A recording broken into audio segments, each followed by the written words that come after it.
Menurut staf penjualan Serambi Botani, Dela mengatakan, Serambi Botani sendiri di Palembang telah ada sejak tahun 2014.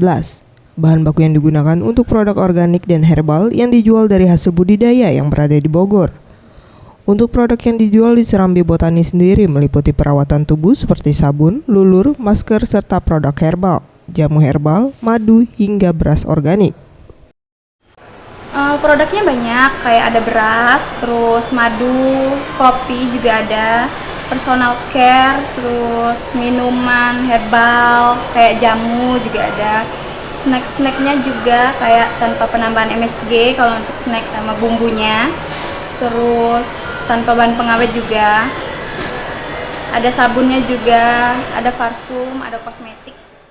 Ia menambahkan untuk barang yang paling laris diburu konsumen adalah madu, beras organik.